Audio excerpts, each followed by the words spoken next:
Canada re-elects its centre-left Prime Minister Mark Carney in a stunning poll turnaround.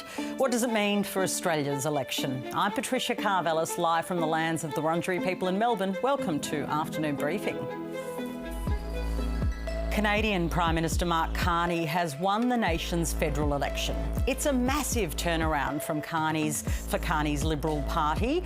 That's the centre-left party, who were polling poorly following a decade in power, for surging in the wake of US President Donald Trump's threats to make Canada the 51st state. It's not yet clear if they'll govern in majority. What does it mean for Canada and what lessons are there for Australia? I'll speak to Australia's former High Commissioner to Canada, Scott Ryan, live in just a moment.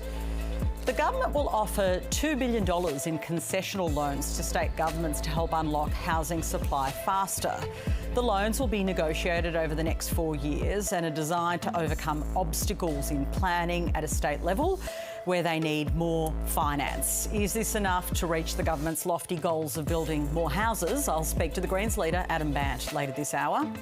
The opposition leader, Peter Dutton, was forced to cancel a press conference today after it was crashed by anti-nuclear protesters. The protesters were from the South Coast Labor Council and dressed up in fake hazmat suits. How are both major parties handling the last week of this campaign? I'll ask my panel.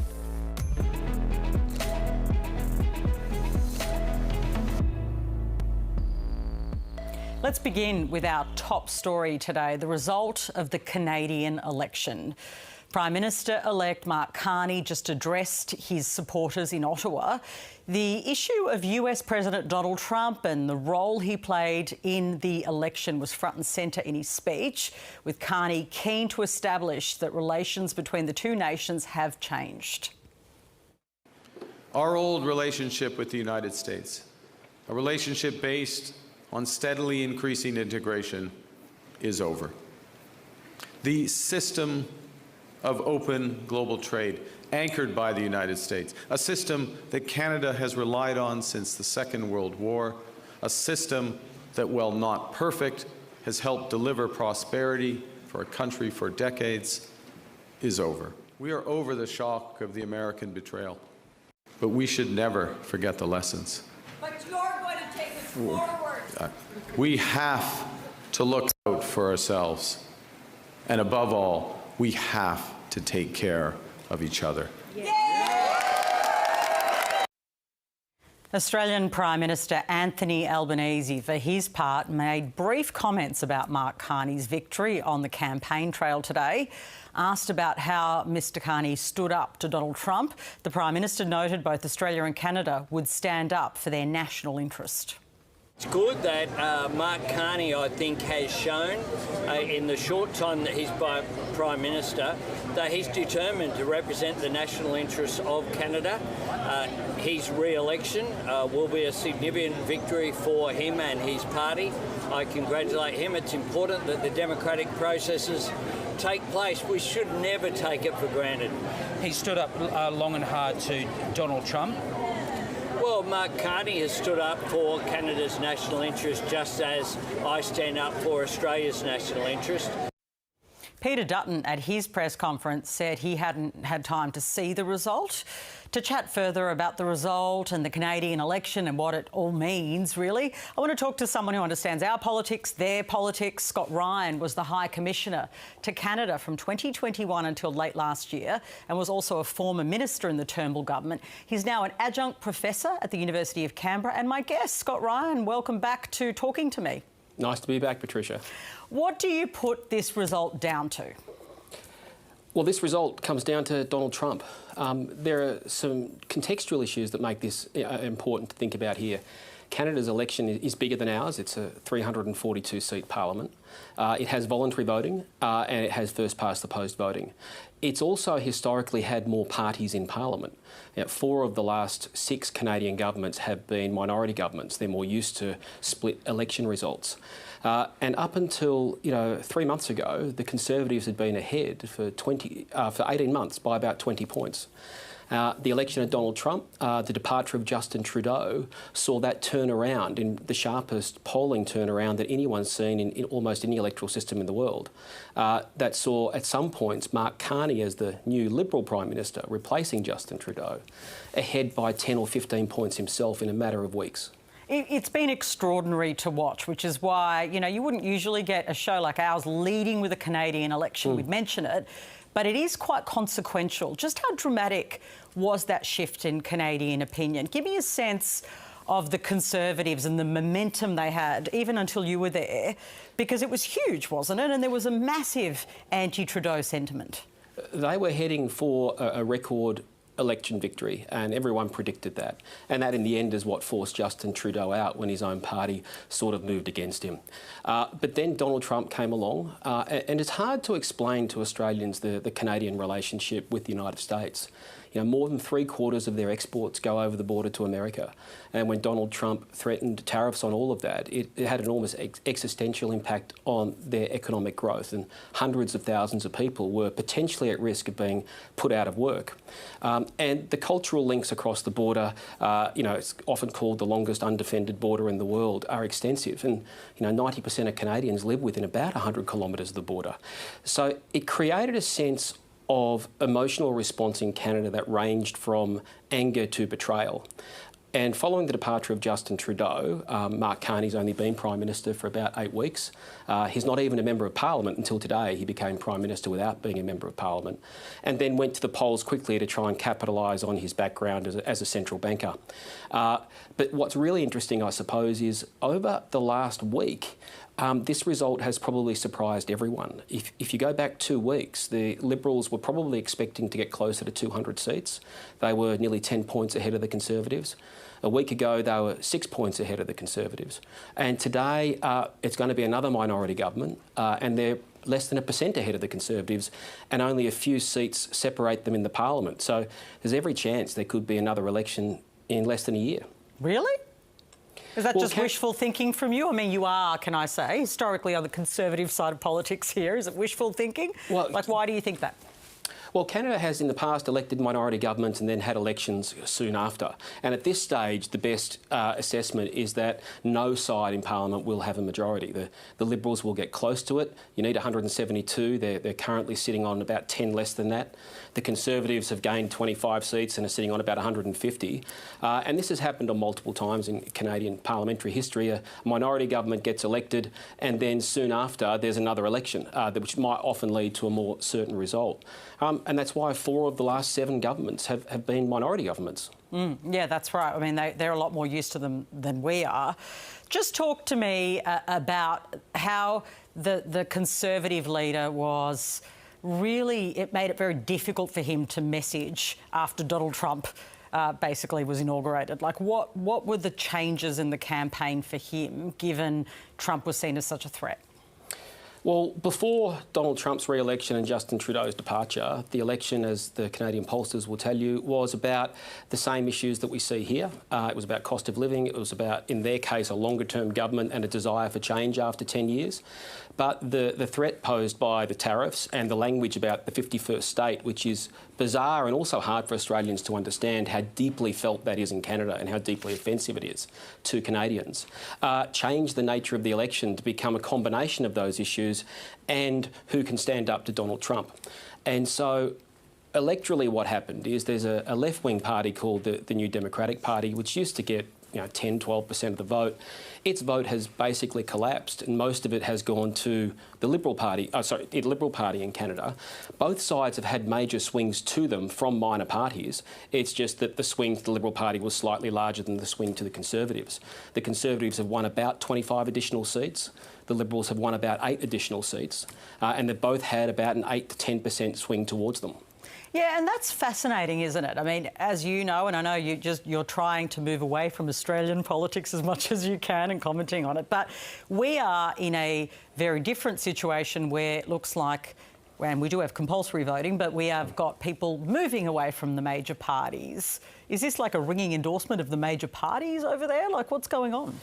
Well, it's a reflection of the fact that to Canadians what's coming from south of the border and Donald Trump's policies, and even just in the last 24 hours he started talking about the 51st state again, is deeply offensive to Canadians, whether you're Conservative or Liberal. I mean, former Prime Minister Stephen Harper, the last Conservative Prime Minister, made some of the strongest possible statements about it in defending Canadian interests. So, you know, their proximity to the United States and their degree of integration culturally, economically and socially has led to a very strong reaction to those comments from south of the border from my time there, I'd say, in a completely understandable way.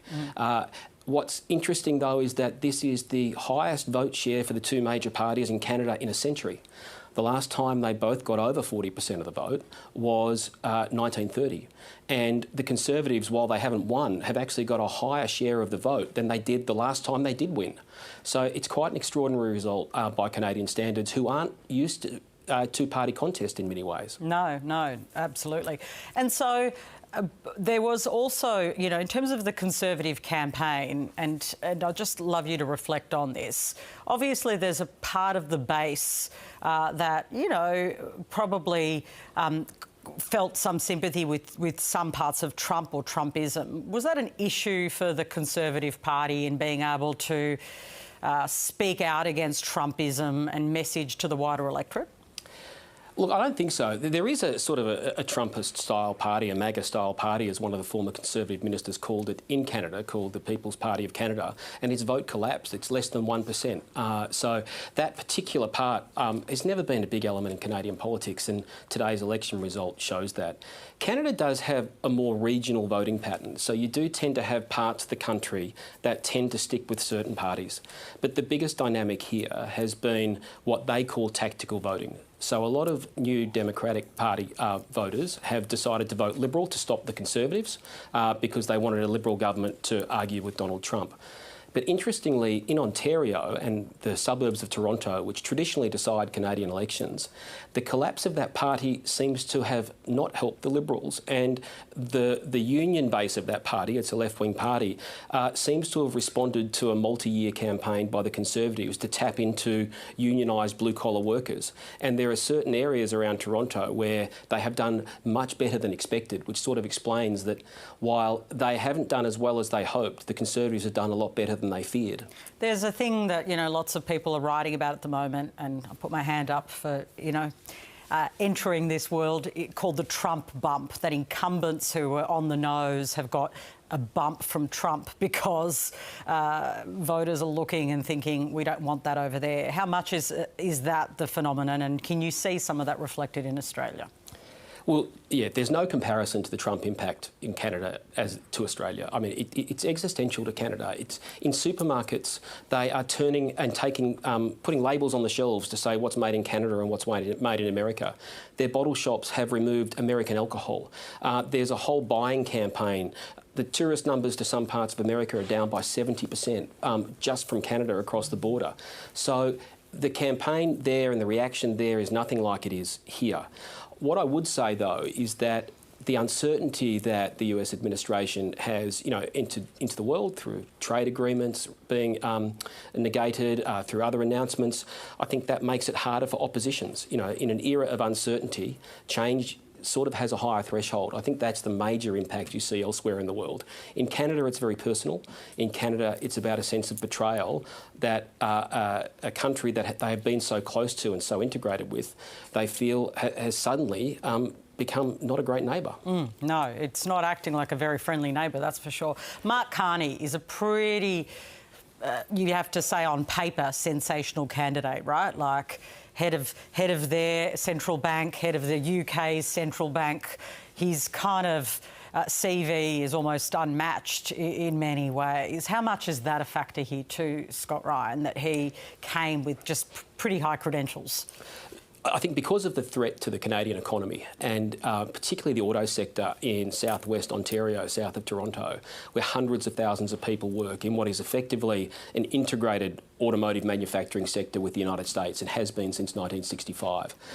The threat to the economy sort of made his CV, his resume, particularly appealing. But like most people who enter politics from outside it and, coming in to win a leadership election as Prime Minister in 4 weeks and then spend another 9 weeks as Prime Minister and running a campaign, it's a steep learning curve. He stumbled a few times, and I think when they were close to a majority in all the polls a week or two ago, I think they'd be slightly disappointed with the result, even though they've got very, very close, and they could very well lead a stable government. But as I said, Canada tends to have elections soon after hung parliaments. Yeah, very interesting. OK, you said there are no, they're not a direct parallels with Australia, but there are some parallels, aren't there? Come on. I mean, give me something.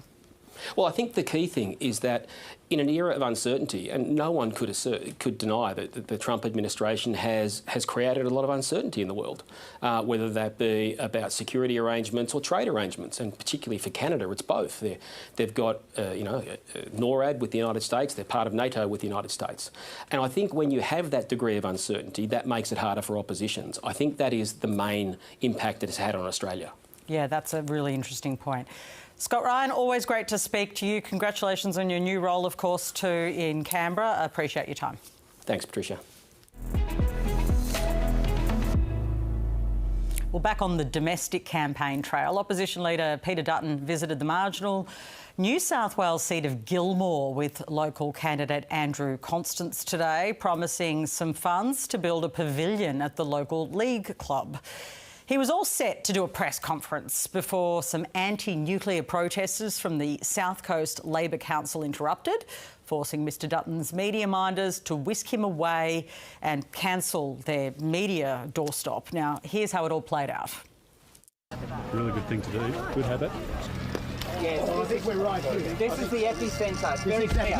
Right here, guys. Stay back, everybody. Way back, way back, way back. Stay low. Watch out. Right here, guys. Be very careful. It's a shame because otherwise it'd be the perfect spot for a nuclear reactor. I mean, we thought that was the idea. Yes, move the children away. This is a major hot zone. A major. I think so. We can extend out this way into the field. Peter, yeah, is this good? Is this good enough? Or okay, yeah, the member for Fukushima seems to think this way, a little further. Yeah, I think let's mark this one here. Hold it out, mark it properly. That's it. I think this will be the centre of the first nuclear reactor. Make sure we don't give too much away though to the voters before Saturday. Let's bring in my regular Tuesday panel to unpack the final week of the campaign.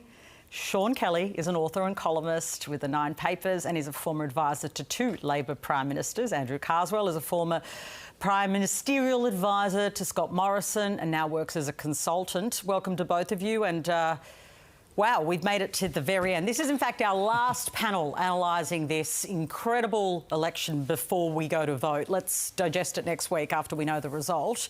Start with you, if I can, Andrew. What do you make of where we're at? Honest assessment. We had the shortest press conference from the opposition leader today. Some people reporting he didn't look overwhelmingly happy. How do you see it? Look, there's so much at stake this week, Patricia, and the soft vote is still, around about 25 to 30%, so there's still a lot to play for. What I think is going on is there's a little bit of disconnect with what's happening on the ground in some marginal seats with what you're seeing in some of the published polling.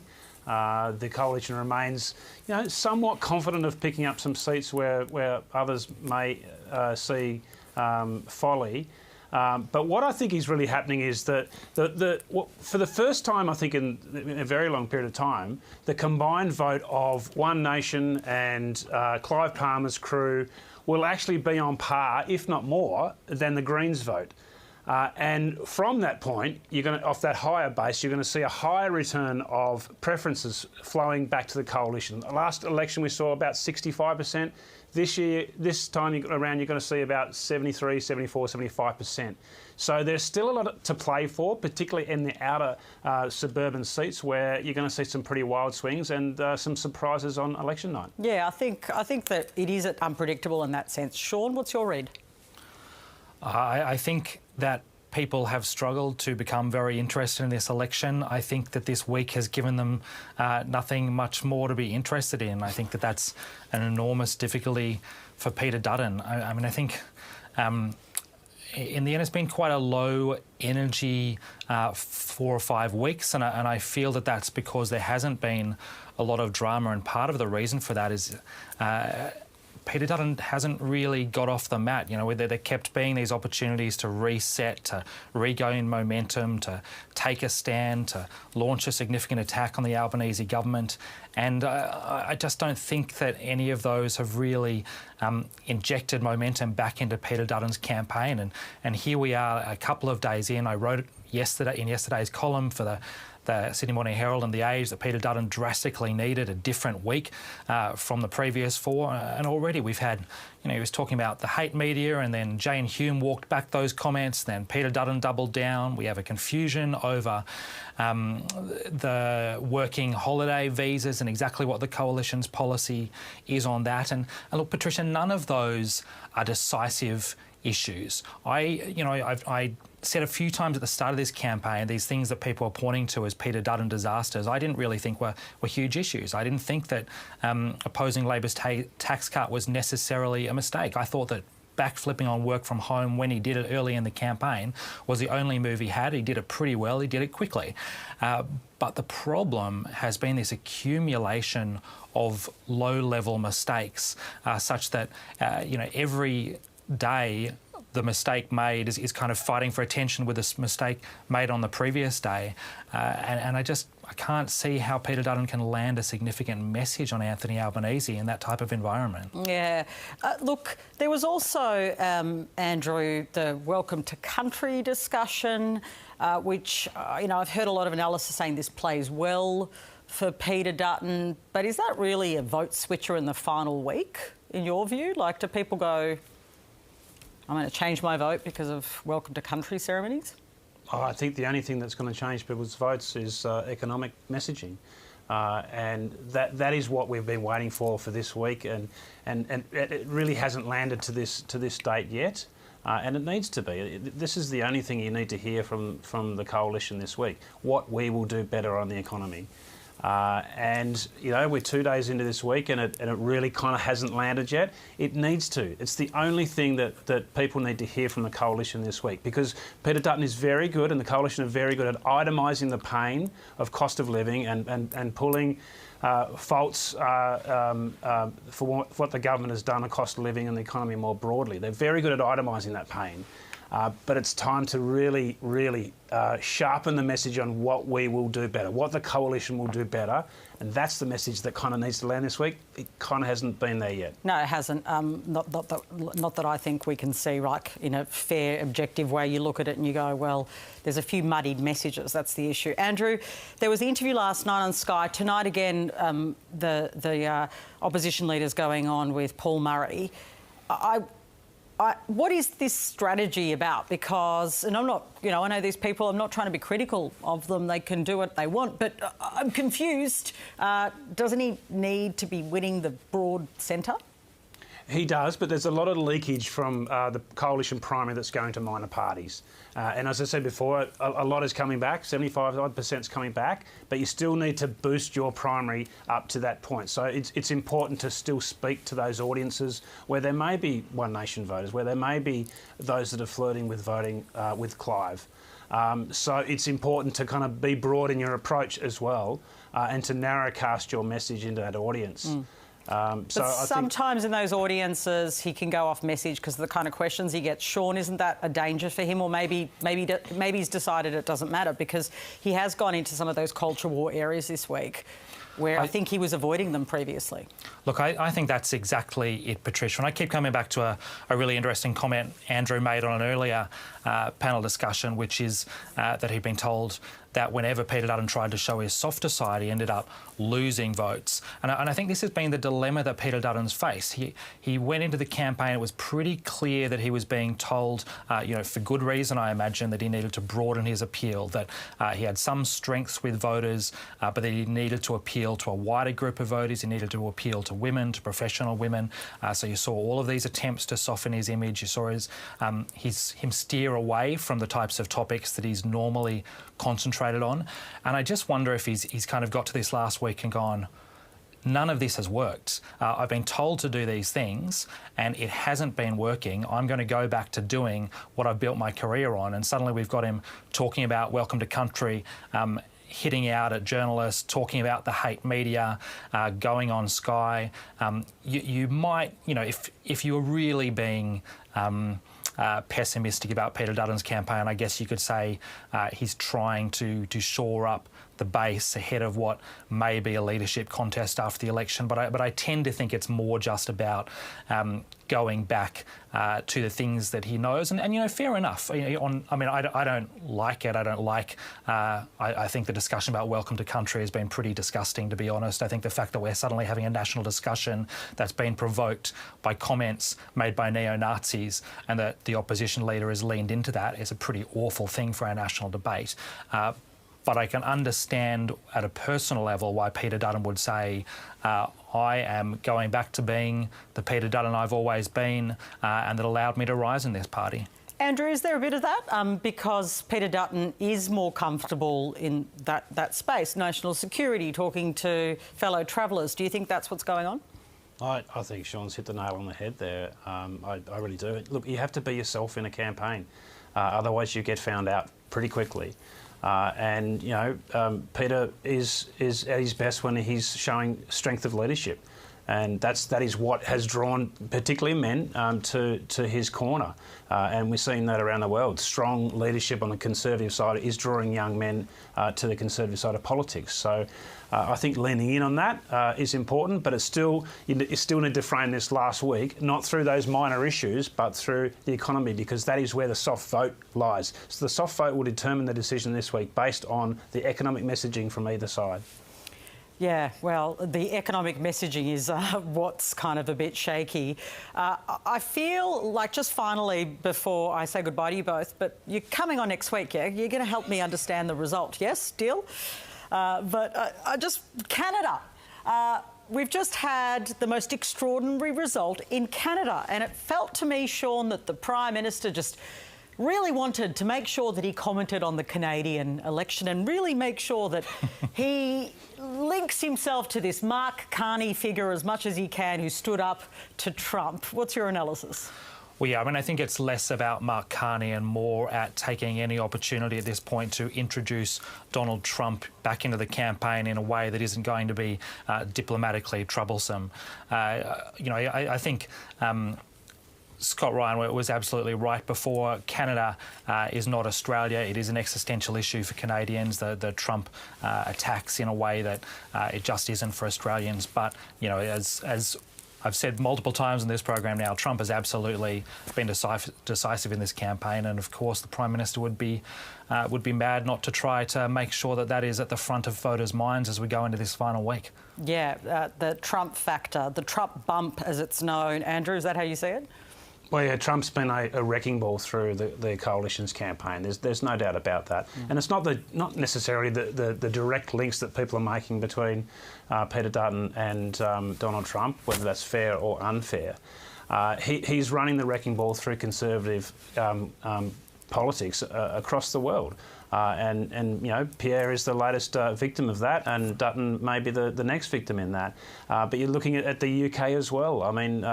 Donald Trump saved Keir Starmer. He really did. They were in the middle of a massive slump shortly after being elected to power. This is the UK Labor. And the intervention of Trump has lifted their vote and appealed and allowed Keir Starmer to stand up and be strong and show strength of leadership. And that's what it's done here with Anthony Albanese as well. Yeah, extraordinary times, right? Thank you for helping me understand it, and look forward to speaking to you next week. Thanks, guys. Thanks, Patricia. Cheers. Well, continuing with reaction to the Canadian election, let's bring in former Australian Prime Minister Malcolm Turnbull. Malcolm Turnbull, welcome. Yeah, thank you, Patricia. So Mark Carney has won. It's a massive turnaround. The Conservatives were all set to win. I know you know Mark Carney. What can you tell us? Look, he is absolutely the man for the times. He is a brilliant economist. He's handled crises, the global financial crisis when he was Governor of the Bank of Canada. He's handled the Brexit crisis when he was Governor of the Bank of England. He is, and the COVID crisis, I might say as well. So he's really good at handling tough times. He's a mighty intellect, very successful businessman, and yeah, look, let me put it this way. If anybody else was Prime Minister of Canada at the moment, they would want to hire Mark Carney to advise them. That's how good he is. So I think that he's absolutely the right guy. And what he's demonstrated is the way to deal with Donald Trump is to stand up to him and not to suck up to him, as so many people have advised. You know, he's stood up to him. The Canadian people have backed him. And there he is. He's elected Prime Minister in these extraordinary turnaround, as you said. It is an extraordinary turnaround, and after an old government, right? I mean, Justin Trudeau was obviously on the nose, and things really changed. But is this really just a reaction to Donald Trump? Is that ultimately what made this happen? Because clearly the Conservatives were on the ascendancy. Look, there's no doubt, without Trump and without a change of leader, the Liberals, who are the centre-left party in Canada, would have been pretty much wiped out. But, you know, Trump's extraordinary bullying of Canada, the economic coercion, saying that they should be the 51st state, saying the border is fictional, this is all wild stuff. And he was repeating it today. And so Canadians have stood up. I mean, but think about this. And, you know, when we think about what is not being discussed in our election, Patricia, think about this. This is what Carney has said. He has said the old relationship with America of greater integration of the economy and security is over. American global leadership is over. Now, he is a very sober, somewhat dour man. You know, he's not given to flamboyance. So, you know, we haven't been talking about that. We've been talking about whether people have fallen or stumbled off stages and, you know, all sorts of other trivia. These are wild times in Australia, in the world, and that's really what we should be focused on. Yeah, I mean, obviously, I was talking to Scott Ryan, one of your old ministers, a little earlier, who obviously became a Canadian High Commissioner and has returned now. He was effectively our ambassador to Canada. Yeah, but I'm not allowed to call it that because we're part of the Commonwealth, which is an important. You know, he was just talking about the dynamic in Canada being more visceral than it even is here. The anti-Trump sentiment, you know, the way that actually everywhere it's kind of in the psyche of Canadians at the moment. And in some ways, I mean, the Conservatives are also talking a bit tough on Trump, weren't they, in Canada? But it didn't seem to cut it. I think Poilievre's problem was, for a start, he was not nearly as well qualified as Carney. I mean, he's a young guy, but who's been in his 40s, who got into Parliament when he was in his 20s. He's never done anything else. But he's a very good politician and probably a much more colourful and, you know, flamboyant speaker than Carney, for sure. But the difficulty is that Poilievre was channeling a lot of that Trump style, and he was living to some extent in the same right-wing, you know, populist media ecosystem. And so he was seen as being somewhat of a mini Trump, and he would use similar lines to Trump. And, you know, so that's that. And, you know, basically one of Carney's best lines against Poilievre was to say, someone who worships at the altar of Donald Trump is not going to be able to stand up to him. Yeah. Just finally, we're in our final week of the election. I have to ask you, we've had a few different entry points into this campaign. Even welcome to country ceremonies started getting discussed. What did you make of that? Well, I think it's just a diversion. It is, I mean, this is, Peter Dutton is going to things that, you know, that activate his base, that play well on Sky News and, 2GB and that sort of right-wing media system, where he has drawn a lot of his inspiration and ideas, and unfortunately for him, they've played out, poorly, I would say, in the general electorate. Look, I think the position with welcomes to country, acknowledgements of country, it's a matter for every organisation. If this RSL wants to do it, fine. If this RSL doesn't want to do it, fine. It's not compulsory. And, the idea that you would make... I mean, think about this. Think about the other alternative. Let's say the Prime Minister of Australia were to say, no one is to do an acknowledgement of country. People would be outraged. And so that's why it's just... It is really... what the government should be doing is saying, well, they should decide where they want to have welcomes to country and acknowledgements of country. Opening of Parliament is obviously appropriate, but on other occasions, leave it for people and organisations to make up their own minds. So this is just pure, I think, look, maybe this will work for him in some areas, but it is just pure culture war stuff. And I think it turns a lot of people off. I think it's a mistake to go down that route myself. Malcolm Turnbull, always great to speak to you. Thanks for coming on. Thanks so much, Patricia. The Prime Minister visited the seat of Griffith in Brisbane, which it's the Greens housing spokesperson Max Chandler-Mather's seat, and called him out directly. Because we know that the local MP here has personally held up, as the Greens Party housing spokesperson, held up investments like this, has held up investments in the Housing Australia Future Fund, held up the Help to Buy scheme, which is about shared equity in home ownership, held up the Build to Rent scheme that's about private rental properties. To respond to that and get the latest from the Greens in the final week of the election campaign, I spoke to the Greens leader, Adam Bandt, a short time ago. Adam Bandt, welcome to the program. Hi, PK. Now, the Prime Minister visited Max Chandler-Mather's seat of Griffith today and held him directly responsible for holding up investments in housing. Of course, Max was quite active throughout that period, and there was a delay to some of Labor's legislation passing. You guys eventually did relent. But is that kind of hold-up going to be a problem as you're messaging to voters?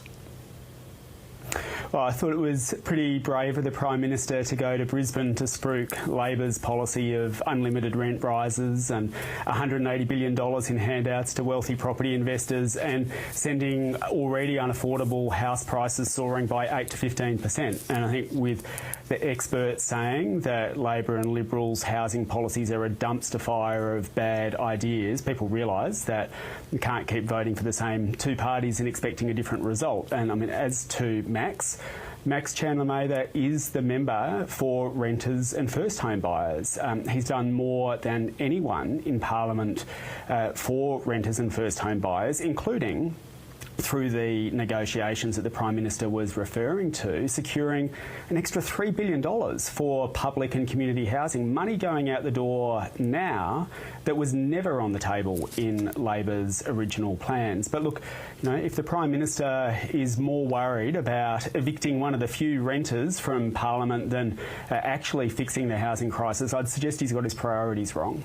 Oh, come on, that was cheeky, evicting one of the few renters. He gets his travel allowance and all of the allowances of a politician in the Parliament. I mean, everyone in Parliament does all right, don't they?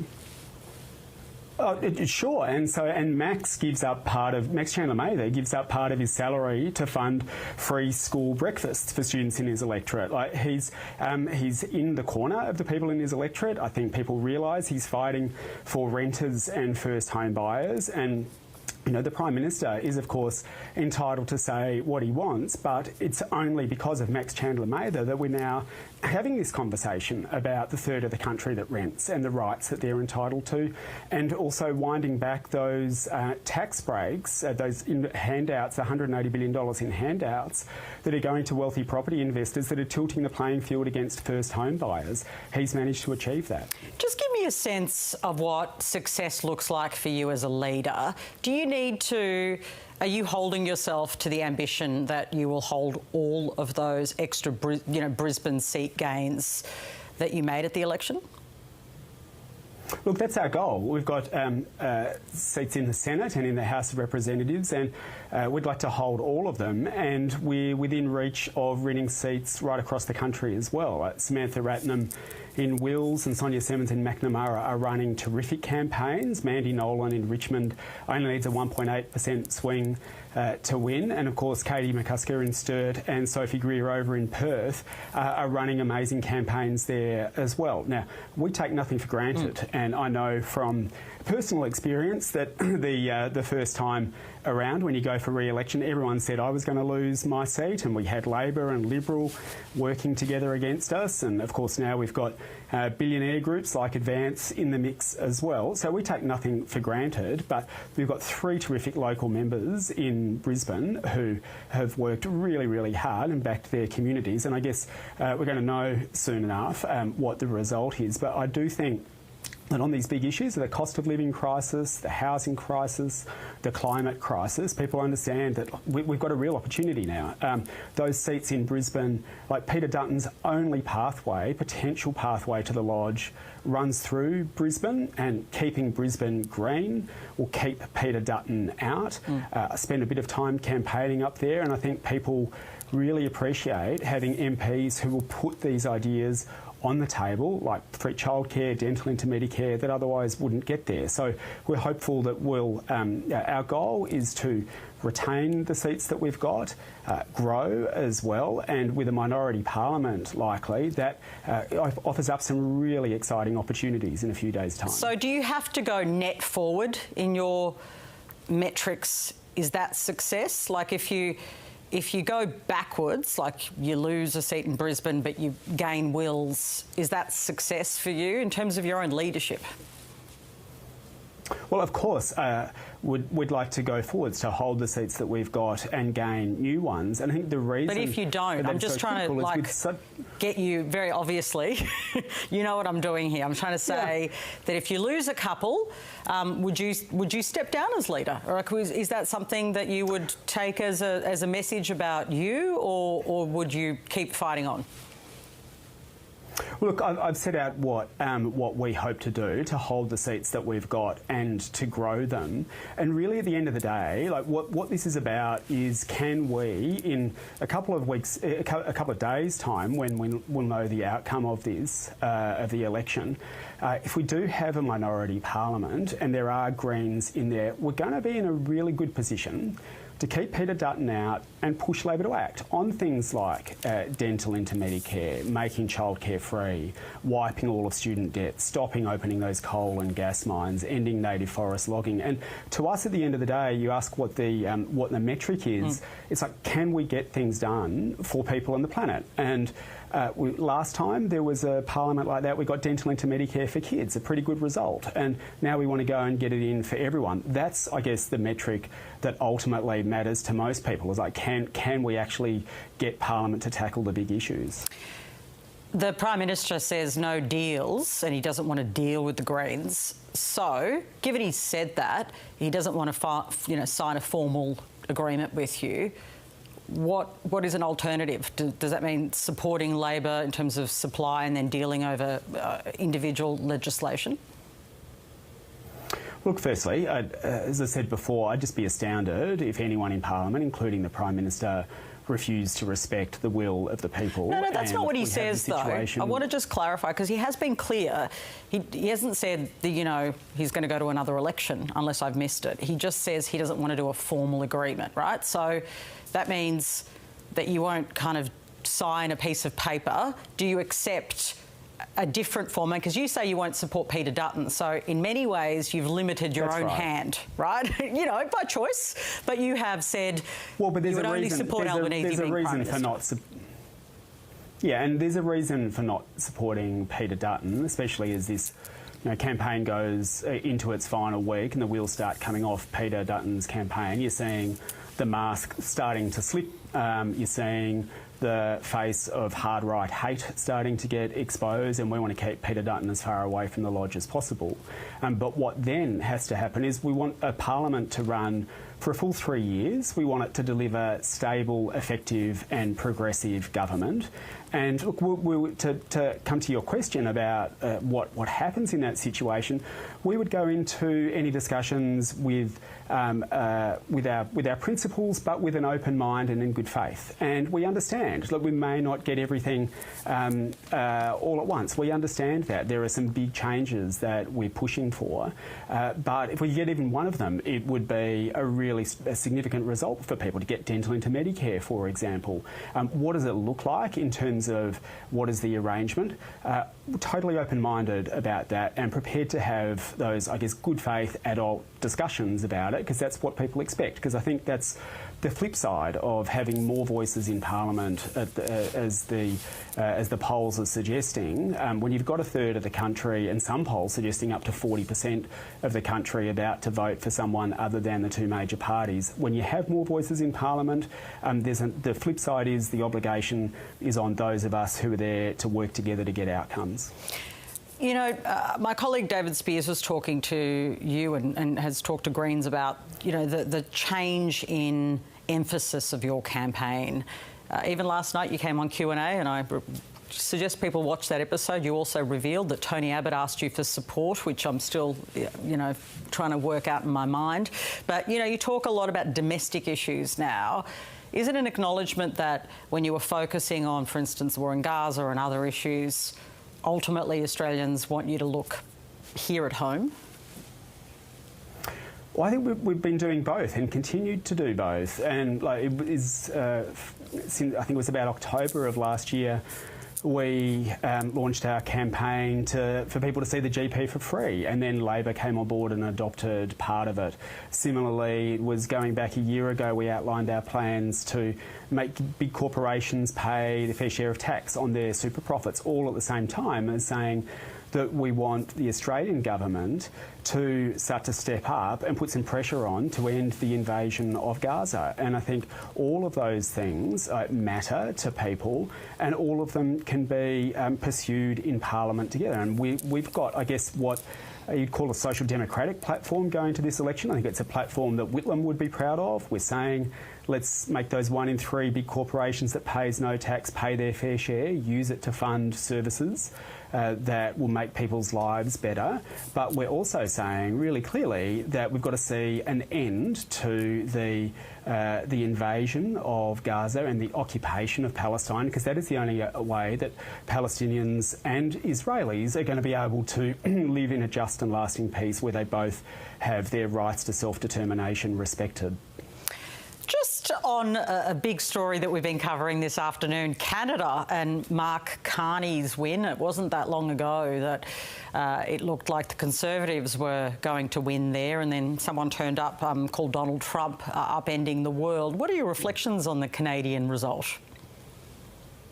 Look, I think people don't want to see Donald Trump's politics imported into their country, and we've been really clear that that's part of the reason that we've been opposing, making sure that we want to keep Peter Dutton out, is that we don't want to see Trump-style politics brought to Australia.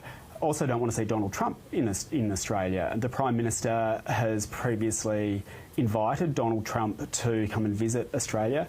I think the Prime Minister should withdraw that invitation to Donald Trump to come to Australia. I think it's what we're seeing, a result from Canada, but what we're also seeing from around the world is a number of countries saying we're going to detach ourselves from Donald Trump.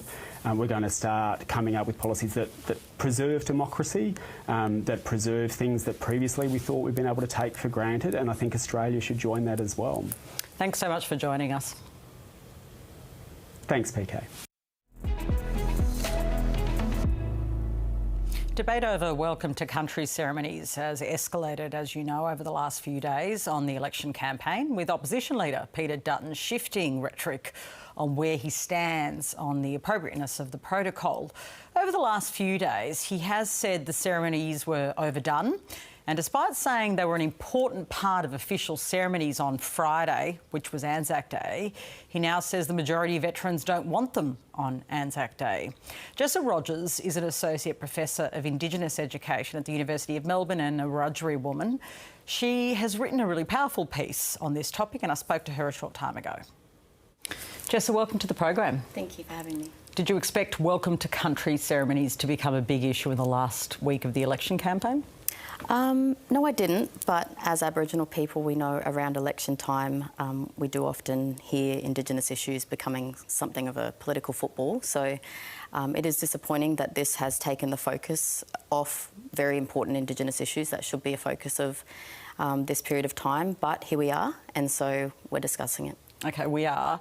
You wrote a really powerful piece for the 9 papers about what a welcome to country is. For our viewers who maybe don't know or want to hear your perspective at least, what is a welcome to country ceremony? Why is it important? Sure. So I'm a Wiradjuri woman and I'm speaking on behalf of myself, but a welcome to country is a traditional practice that has existed for peoples across this continent for thousands of years, my group included, my nation. But today, the welcome to country that you see is often done in English. So people are a little bit confused as to, is this a modern practice? Where did this come from? And the simple answer is we all had different ways of welcoming people onto our own lands. And those people that conducted the welcomes were those with cultural authority, often elders. So a welcome was a traditional practice. It's been modernised in the way that you might speak English today differently to Shakespearean English. It's changed. And so we do see welcomes conducted in English. There might be elements of song or dance, a smoking ceremony, but it's normally a more formal welcome and might be done at larger gatherings, more important things like large sports matches, openings of Parliament and so forth. Then you've got acknowledgement of country, which does not have to be done by those with cultural authority. It can be done by anybody and is generally a shorter, exactly what it says, an acknowledgement. So you're not welcoming someone in, you're actually just acknowledging the land that you're on, the stories, the histories, the people of that place, and it's just a respectful thing to do. What's your thought on this idea that we're having too many of them, they've gone too far? I know, I've heard this comment and my question was, like any important ceremony, when is enough? I made the point, you know, even with the Anzac Day ceremony, it will never be enough because it's important to people. It means something and it has a place in the Australian story, as too does Welcome to Country. So there will never be enough. I don't think I'll ever stop welcoming people into my home, and I don't think any Aboriginal group of people across Australia that wishes to welcome people should stop doing that. But yet it clearly has become divisive and some people are expressing their concerns around it in a way that's kind of inclusive. How do you get through that period? Yeah, I think the first point I'd like to make is when you're welcome somewhere, I don't think you ever feel excluded. So you think about when you've been welcomed anywhere in your life, it's an embrace. It's, you know, bringing people within an existing group or a place. And so it's hard to imagine that being divisive. But the second question I have around this is I have come to understand that it is a divisive issue. And my question is why? It's not about being welcomed. I don't believe people are offended by being welcomed somewhere.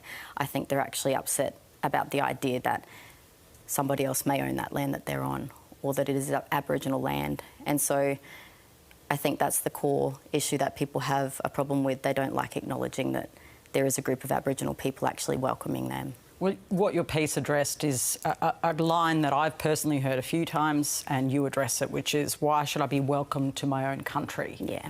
What's your answer to that? Because you do hear it a bit. Yeah, you do. And I actually think that most people that say that probably genuinely don't know what they're missing. The word country for Aboriginal people does not refer to the whole of Australia. And for us... Does it mean nation, like a nation, yeah, our group, nation state? You know, it's more than geography, it's more than just, you know, the borders that exist of our nations. It's a particular place. But of course, in that place, there are stories, there are people, there are histories. And when we say welcome to country, it's just that particular area. It's not the whole of Australia. It's not a passport. It's not a, you know, checking if somebody's a citizen. Of course, Australian people have a strong identity that they're Australian and don't want to be welcomed to their own place. That's not what's happening. A welcome to country is actually about the Aboriginal people of that place welcoming and embracing in a very generous gesture. Qantas has been criticised, for instance, for having that acknowledgement at the beginning of flights. They haven't, as far as I see, backed down or said they'll change it. Would you be worried if people started reducing the number of welcome to countries they have? Yes, absolutely. Qantas has come under fire for their acknowledgement. I personally know that visitors and people that travel around this nation absolutely love to know where they're landing and whose country it's on, and feel that it's respectful, and it's just a 5-second, over the audio. We hear music over, we might not like it, but it's not hurting anybody. But I think, if we start to roll back what are such small and for some people insignificant, it actually doesn't affect them in any way, shape or form, gestures of, moving forward as a nation with Aboriginal and Torres Strait Islander people and non-Indigenous people, those small gestures will not be replaced by larger ones. So you think about how many of these organisations, how many of these people actually that are talking about this probably are CEOs, major important people on boards, other things. Some of those organisations will have, for example, reconciliation action plans. And one of the most basic actions that they've probably included was an acknowledgement, because it doesn't take anything to do that. They're not going to replace those actions with meaningful things that we as Aboriginal and Torres Strait Islander people really do need. Closing the gap. Obviously, things are going backwards.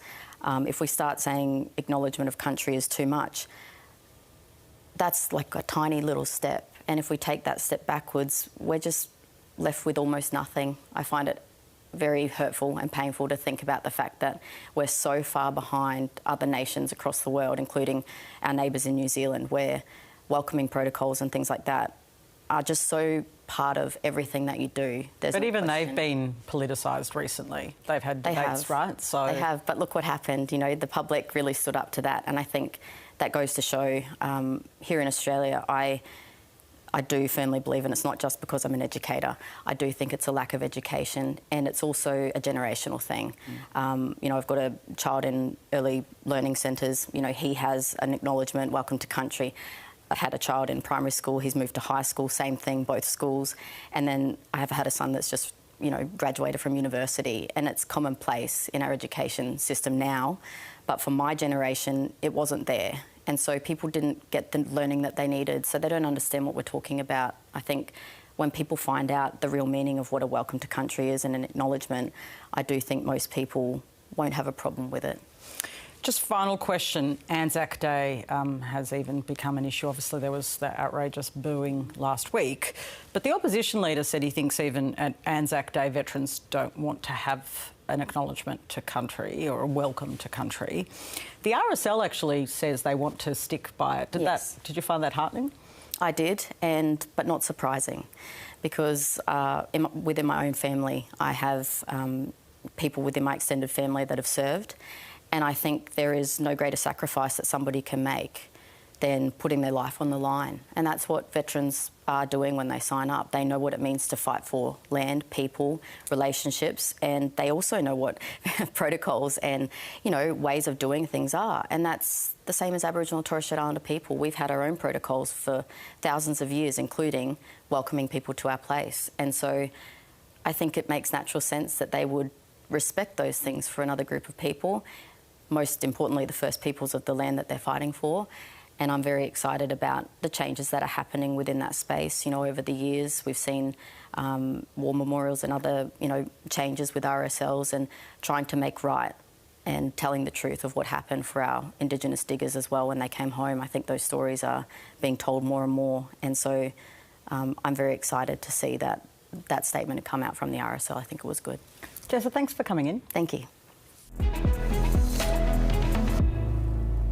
Well, that's afternoon briefing for today. We're on ABC iView and YouTube if you want to catch up on some of the interviews from today.